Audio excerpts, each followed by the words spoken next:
We are all concerned, of course, about what is happening in Bangladesh. We have discussed all the concerns. I would like to go through them a little bit. Obviously, we cannot talk about what is happening in Bangladesh without understanding what happened. And this is a question that comes up all the time. There are many different versions of it. There are most that blame the Awami League. I would like to present what really happened at that time to begin with. You see, we had protests in Bangladesh, which really the student movement, the quota demands, they were not unreasonable.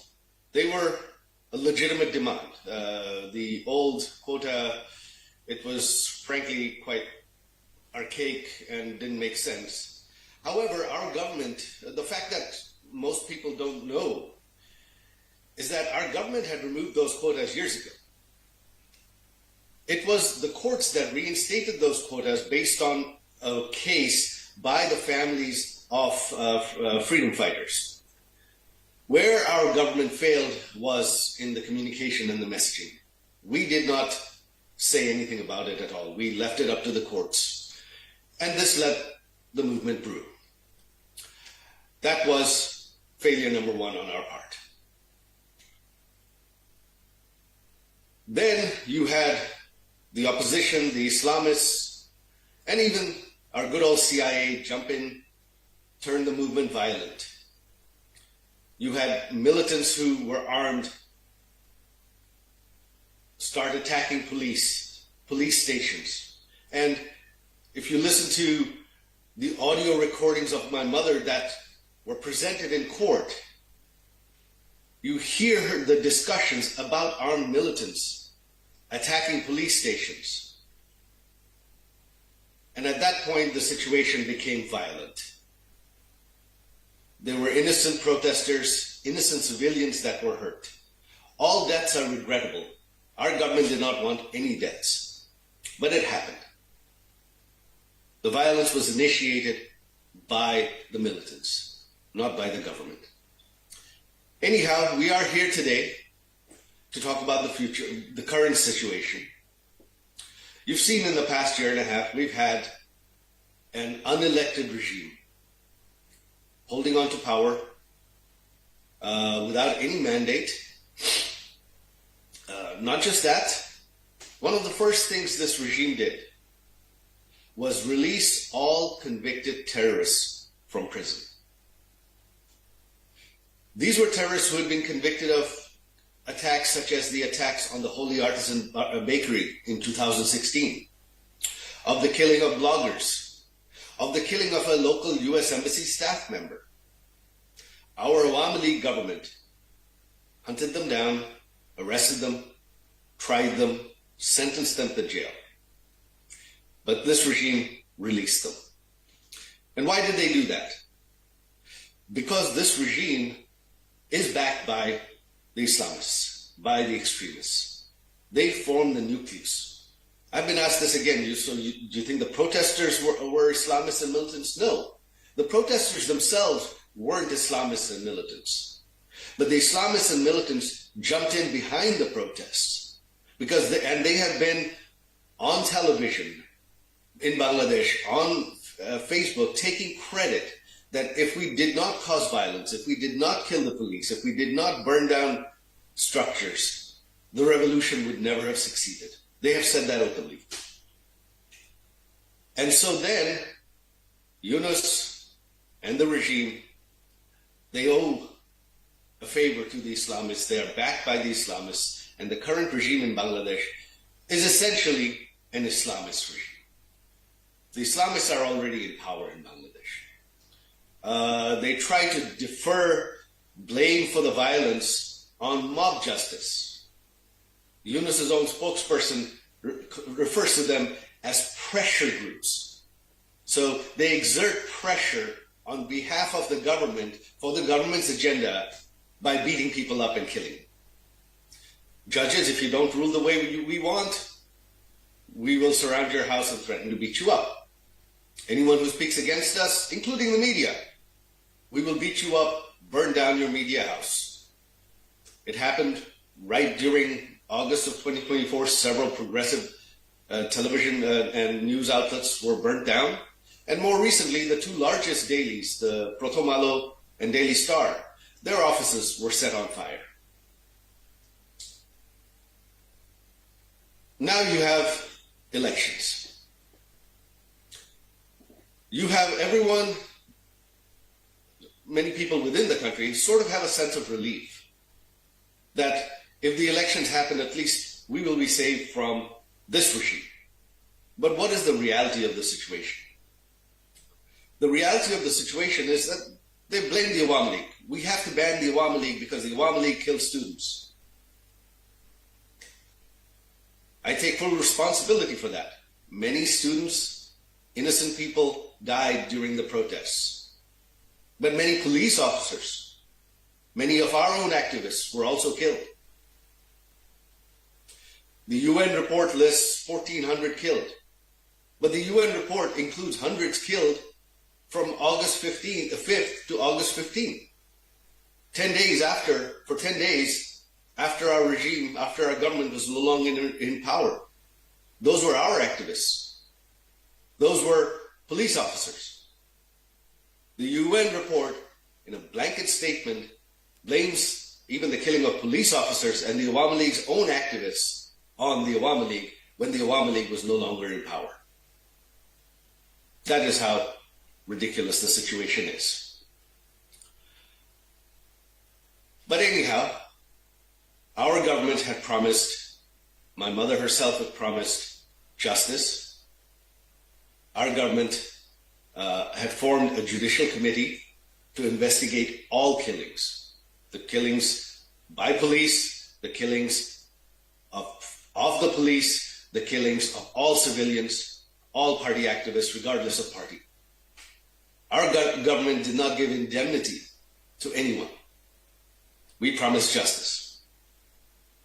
This regime, of course, immediately issued an ordinance granting immunity to anyone for the killing of all police officers, all Awami League activists, anything else, because now they blame mob justice, not, that those killings were justified, so those who conducted those killings are above the law. That is the situation that we are heading into an election. And of course, these elections, they blame the Awami League, so they banned it. There's a de facto ban on the Awami League. However, there is really an in effect ban on all progressive parties.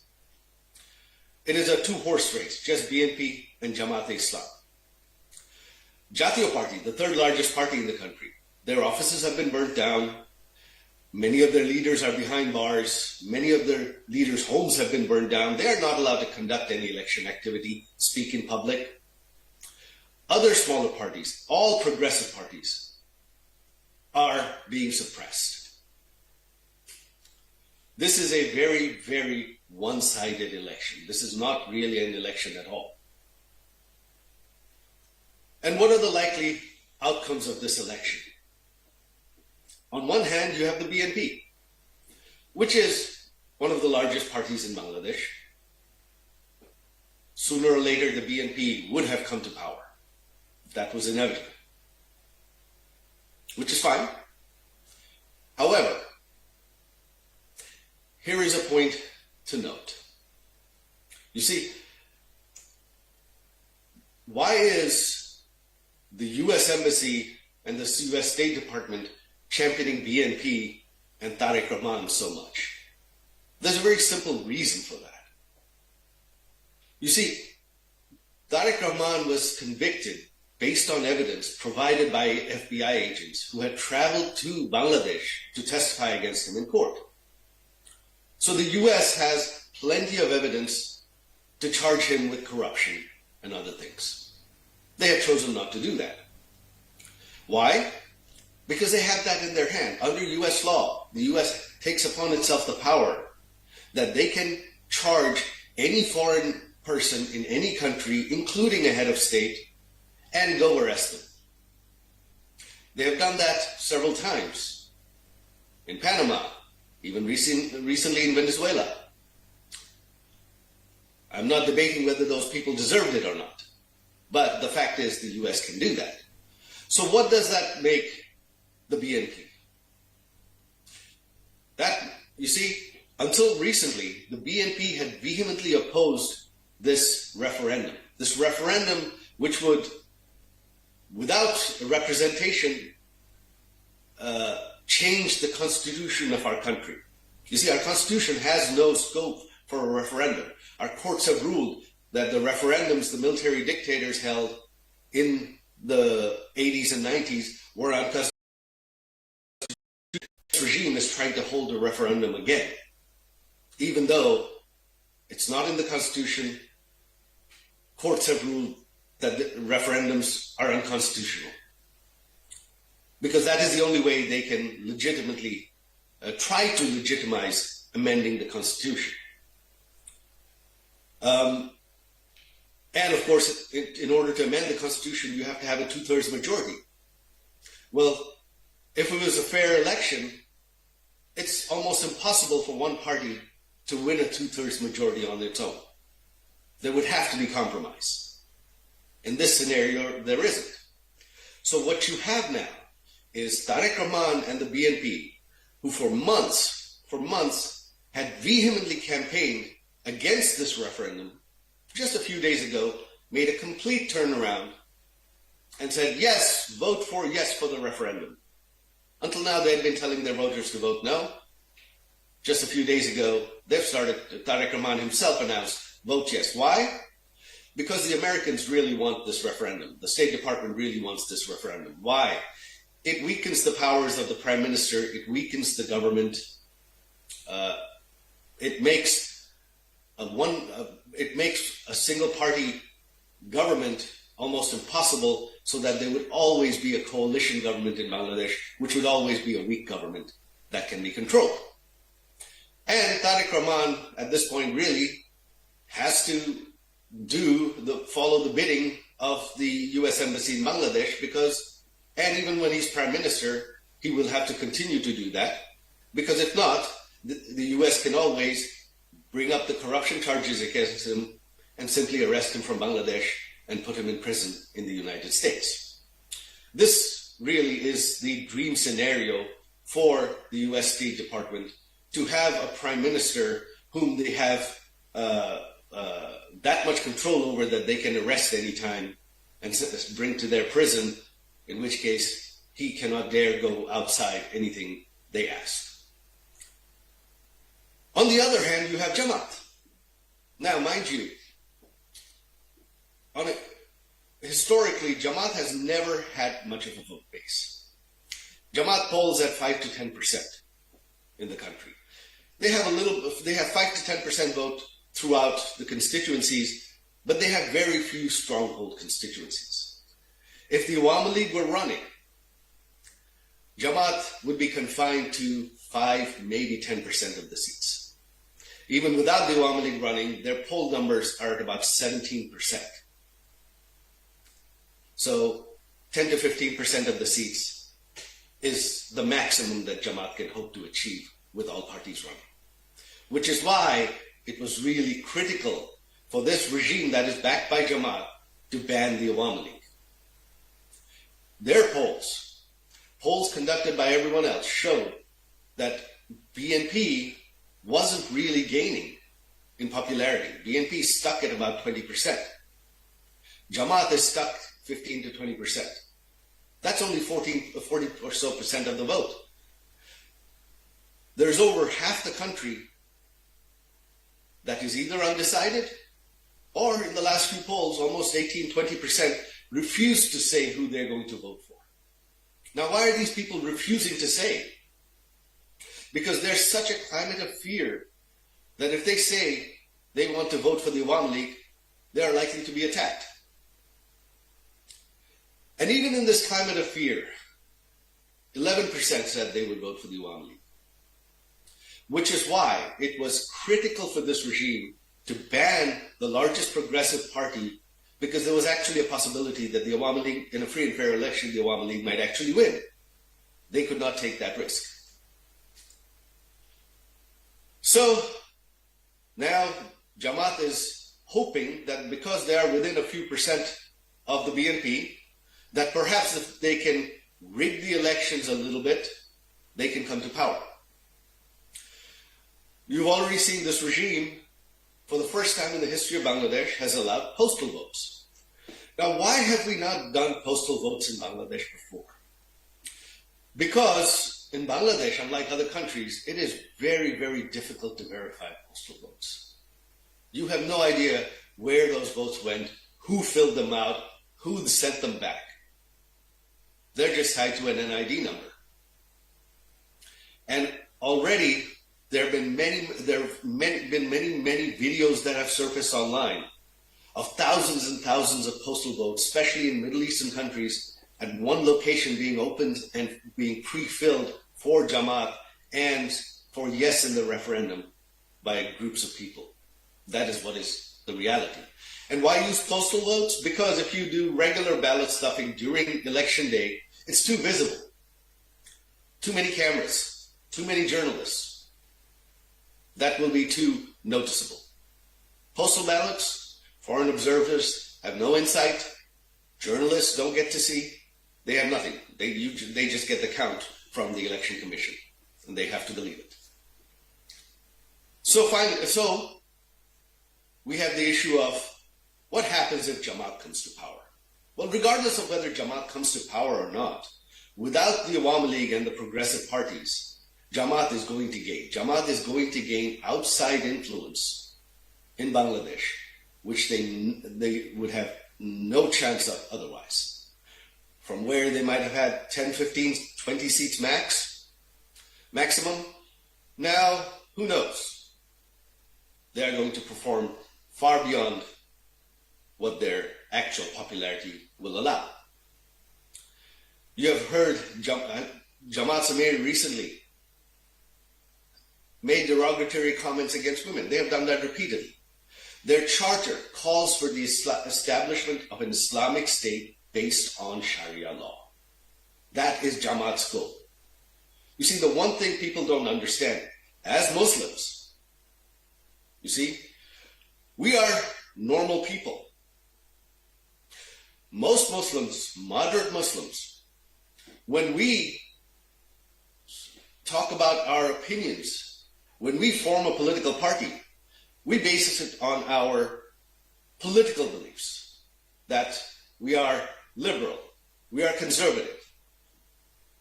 We don't espouse religion, just like other countries. You don't espouse that you are a religious party unless your goal is to establish governance based on religious law. That's sort of pointless, unless you are an extremist. There is no reason for that. The only reason, there is no such thing as a moderate Islamist party. The fact that they are Islamists means they want Sharia law. And that is Jamaat's goal.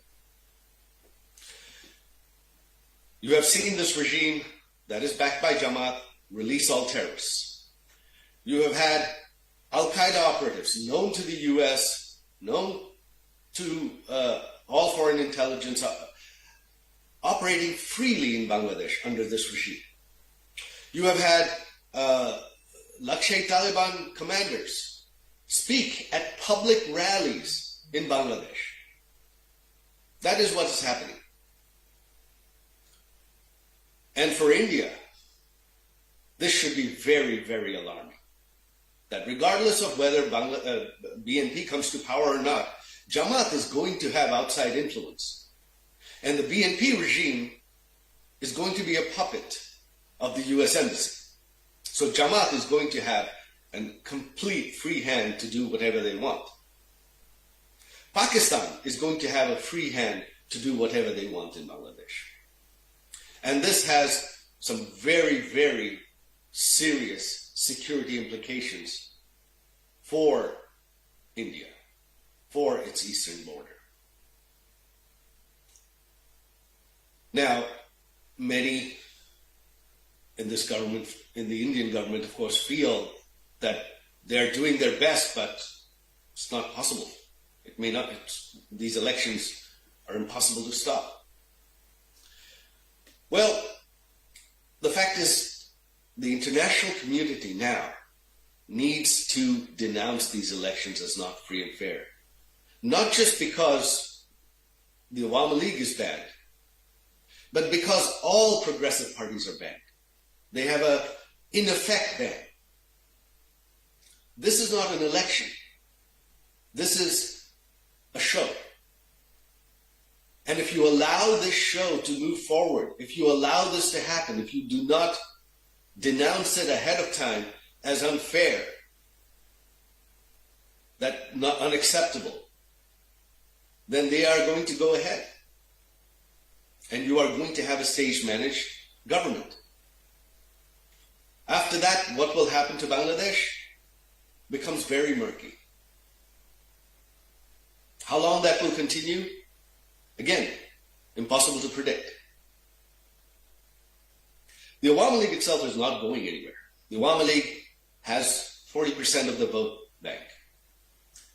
We are the party of independence, the people that believe in progressiveness, liberalization, and the spirit of liberation are tens of millions of voters. They're not going to change their mind overnight.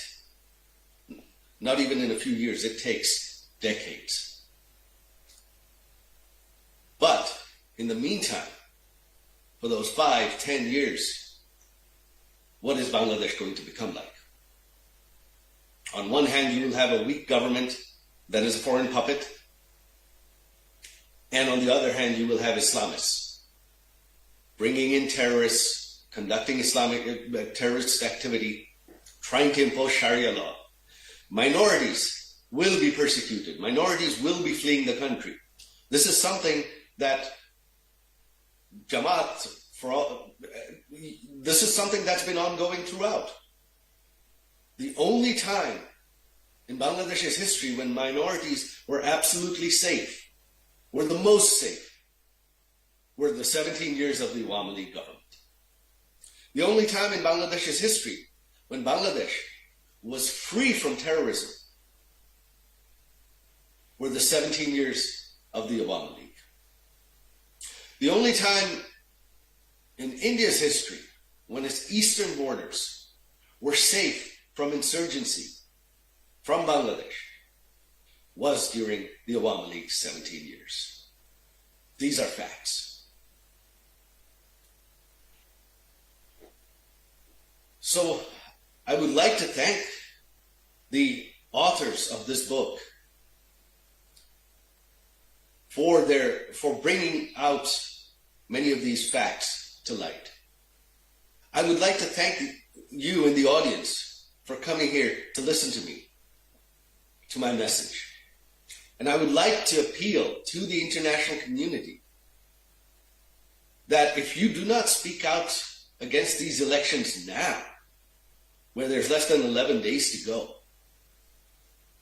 worrying about voter turnout is irrelevant because they are stuffing numbers, the voter numbers, through postal ballots. They're intimidating voters to force them to go vote. That is what is happening in Bangladesh today. So the voter numbers are going to be inflated from reality regardless because of millions of postal votes. Billions of fake postal votes. So that is my appeal. If you want security in Bangladesh, and again, this is not on behalf of the Awami League. If the people of Bangladesh, you believe they don't like the Awami League anymore, that's fine. Then let them vote against the Awami League. Why fear the Awami League running in the elections then? I'm not afraid of that. But this is your last chance to do something. This is your last chance to prevent Jamaat-e-Islam becoming a major force in Bangladeshi politics. This Islamism, radical Islam, and terrorism from becoming a major force in Bangladeshi politics for at least the next 5 to 10 years, perhaps even longer. This is really your last chance. I would like to thank you all again. I appreciate all the efforts that everyone here has put in, and thank you very much for giving me this opportunity to speak. Joy Bangla.